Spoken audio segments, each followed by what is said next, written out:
Hello everyone, Pawan this side. तो आज हम पढ़ने वाले हैं कॉम्बिनेशन ऑफ रजिस्टर्स, जिसके अंदर सबसे फर्स्ट हमारा है resistance in series. Okay, series की अगर बात करें, अगर कोई भी रेजिस्टेंस सीरीज में कब होते हैं, जब वो उनमें करंट सेम हो। जैसे तीन रेजिस्टेंस है, अगर तीनों में करंट क्या हो, सेम हो, और लेकिन कुछ ना कुछ पोटेंशियल डिफरेंस इन पे हो। तो मैंने यहाँ पे लिखा हुआ है, if the same current is flowing through each resistor when some potential difference is applied. इन पे कुछ ना कुछ क्या होगा, पोटेंशियल डिफरेंस अप्लाई किया है मैंने यहाँ पे, ठीक है। और जो करंट होगी इन तीनों में सेम होगी, तो इन तीनों का नेट मैंने ये बना दिया है यहाँ पर। तो नेट में जो करंट होगी और इसमें जो करंट होगी, दोनों में सेम होने वाली है। यहाँ पे पोटेंशियल यहाँ पे क्या है, वी है, और इन तीनों का रिजल्टेंट आर कितना हो गया, आर इक्वलेंट आर हो गया यहाँ पे मैंने, ठीक है, आर एज्यूम किया। अब यहाँ पे कुछ मैंने अजम्पशन माने हैं, तो देख देख लेते हैं क्या माने अजम्पशन मैंने। फर्स्ट अजम्पशन है, let potential difference across A B by using battery is we.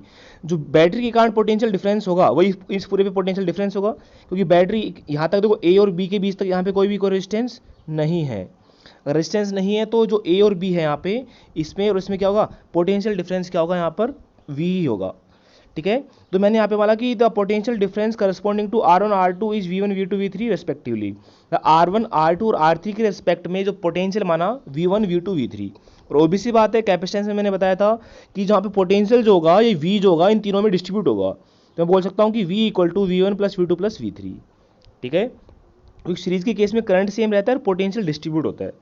तो कह सकते हैं कि in series current in all resistance is same. तो we can say V equal to V one plus V two plus V three. और V equal to क्या होता है, आई आर होता है, ठीक है। अगर नेट की बात करें तो आई आर हो जाएगा, वी वन के लिए आई आर वन हो जाएगा, वी टू के लिए आई आर टू, क्योंकि आई सब में सेम है तो यहाँ पे आई सब में सेम रहेगी। वी थ्री के लिए आई आर थ्री, तो यहाँ पे मैंने पुट कर दिया I R one I R two I R three. तो आई आई से सब कैंसिल हो जाएगा, तो यहाँ पे जाएगा R equal to I R one plus R two plus R three यहाँ पे हो जाएगा। तो सिंपली हम ऐसे इसको कर सकते हैं। नेक्स्ट नोट चलते हैं, देखो, if n resistor of R ohm are connected in series then. अगर एन रेजिस्टेंस का हो कनेक्टेड सीरीज में हो, तो एन होंगे तो आर बार इसको ऐड कर देंगे हम, तो R plus R n times हो जाएंगे। तो एन टाइम्स हो जाएंगे, तो एन टाइम्स हमारे आर रेजिस्टेंस है, तो एन आर हमारा क्या हो जाएगा, ये आर डैश नहीं, सॉरी एन आर ही हो गया यहाँ पे, ठीक है। तो आर इक्वलेंट क्या हो जाएगा, एन आर हो जाएगा यहाँ पे, तो डैश हटा देना इसको, ठीक है ना, तो गलती से शायद कहीं लग गया होगा पेन। ये एन आर है, सिर्फ क्या है, एन आर। जैसे फॉर एग्जांपल देखो, चार रेजिस्टेंस यहाँ पे क्या है, जुड़े हुए हैं सीरीज के अंदर, चारों सेम है, तो डायरेक्ट मैंने क्या कर दिया, 4R कर दिया। अगर 4R के यहाँ पे 2 होता तो यहाँ पे 2 पुट कर देते, 3 होता तो 3 पुट कर देते यहाँ पे। तो अगर चार रेजिस्टेंस सीरीज में है तो डायरेक्टली इनको मैं 4R यहाँ पे कर सकता हूँ, ठीक है। आई होप कि क्लियर हुआ होगा। नेक्स्ट चलते हैं, देखो नेक्स्ट हमारा कॉम्बिनेशन आता है यहाँ पे रेजिस्टेंस इन पैरेलल। तो पैरेलल जो रेजिस्टेंस होंगे उसमें क्या होता है, देखो पैरेलल में क्या होता है कि जो पोटेंशियल डिफरेंस होगा इन तीनों रेजिस्टेंस पे सेम होगा। सीरीज में करंट सब में सेम थी और यहाँ पर पोटेंशियल सब पर सेम है।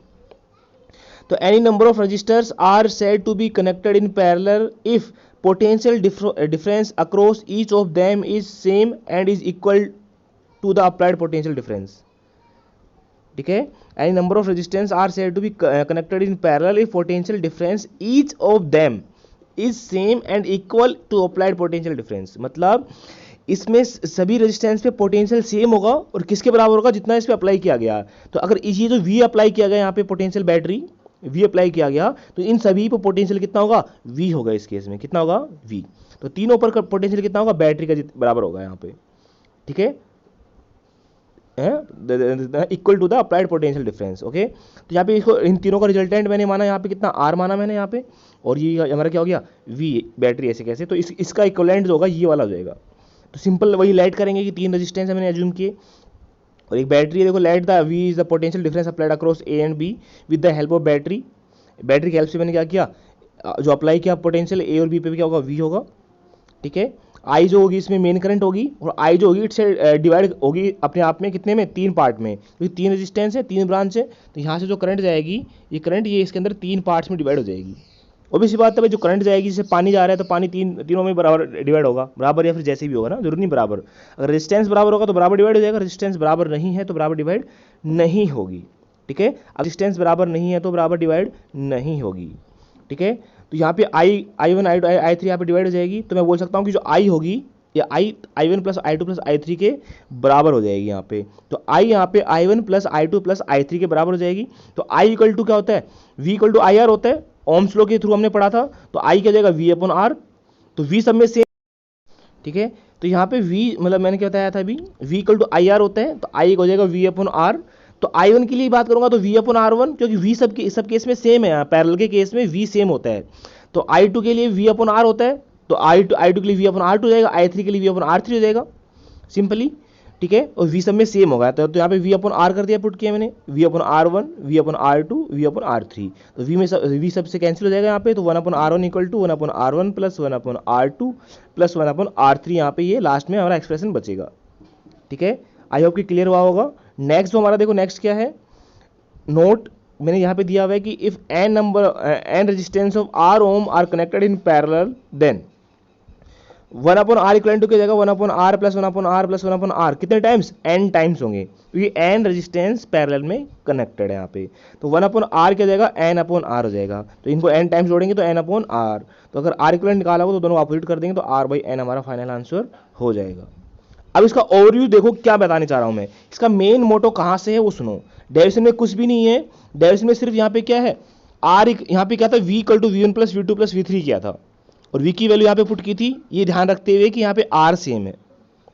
दूसरा देखो यहाँ पे क्या था, यहाँ पे करंट जो थी, करंट डिवाइड हो रही थी, i equal to i1 plus i2 plus i3। तो यहाँ पे करंट डिवाइड हो रही है, तो हम बोल सकते हैं कि इस केस में हम ना करंट डिवाइड हो रही है, तो इसको बस यहाँ से डेरिवेशन स्टार्ट होता है, पोटेंशियल सेम रहता है और करंट यहाँ पे इस तरह से डिवाइड होती है।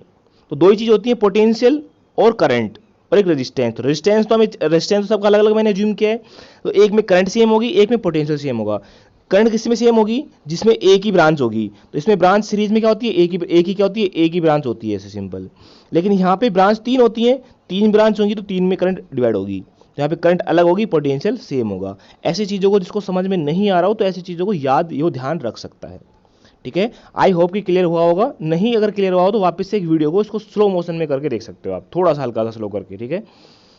तो आज के लिए इतना ही काफ़ी है, धन्यवाद।